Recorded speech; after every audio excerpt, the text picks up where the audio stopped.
My elderly neighbor visited an old shack every day. I nearly fainted when I checked inside one day. Maya decides to move away from the city, settling for a quiet neighborhood just outside the hustle and bustle. When she gets there, she plans to get into the quiet life, but soon that life is disrupted when she notices that the woman across the road is up to something. Before the video starts, please subscribe to join our community. Your support helps us grow, and hit the notification bell to stay updated with our latest content. When I moved to the outskirts of the city, I was searching for peace. After 32 years of city noise, suffocating crowds, and the endless hustle for more, I was done. I wanted quiet. I wanted serenity.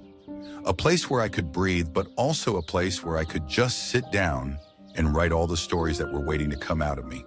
So I found a charming little house on the edge of a small neighborhood, the kind of place where everyone knew everyone, where time sort of seemed to slow down. But what I got was something else entirely. "Well, you're in it now, Maya," I said to myself, making myself a cup of tea. My closest neighbor was a woman in her 60s named Mrs. Harrington, who lived in an old house that had seen better days.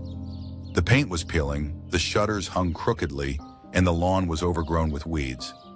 "Maybe she's just old and doesn't have the energy to maintain the house," my mother said on the phone.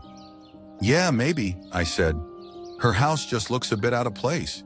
But that wasn't what caught my attention. What really intrigued me was the little shack about 20 feet away from Mrs. Harrington's house. It was small, barely more than a shed, with a rusty tin roof and walls that looked anything but steady.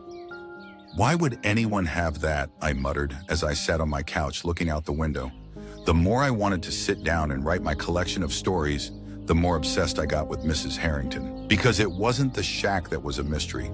It was the woman herself. From the moment I moved in, she had been distant almost to the point of being rude. "I'm Maya," I said on the first day when I was inspecting my new backyard. I expected her to at least say hello and introduce herself. But she avoided eye contact, brushed off any attempts at conversation, and made it clear that she wasn't interested in neighborly chats. I only discovered her name because I heard one of the neighborhood kids calling her on his newspaper round. But still, the strangest thing about her was her routine.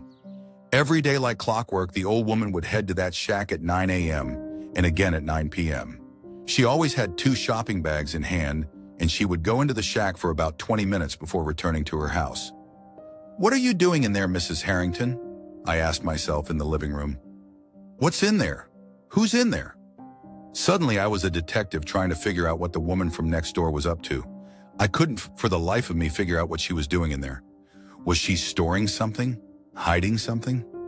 For 3 days, I watched her from my window, my curiosity only growing stronger.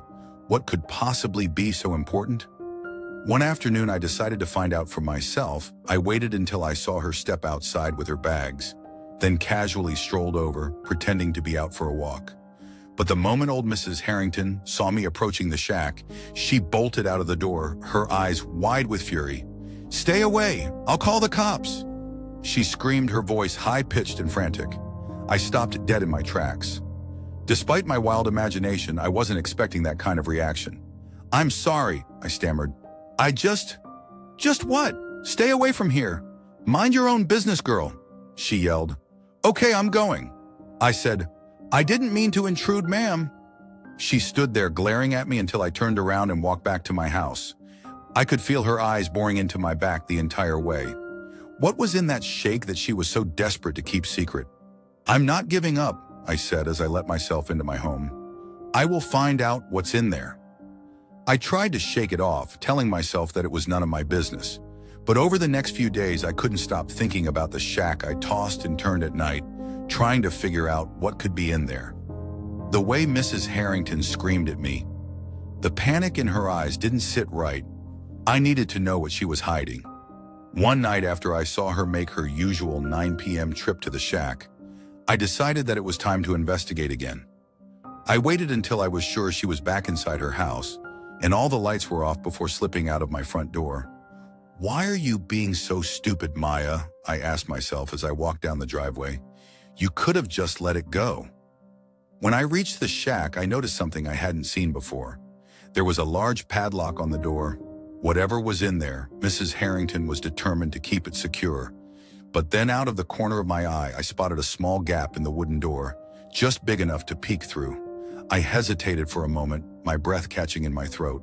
"Come on, Maya, it's not too late to run away," I muttered. But of course, I was too stubborn to do that. At first, I couldn't quite make out what I was seeing. The interior was dark, but as my eyes adjusted, I nearly fainted at what I saw. Inside the shack were dogs, about a dozen of them. Some were lying down, others were curled up in corners, and a few were pacing restlessly.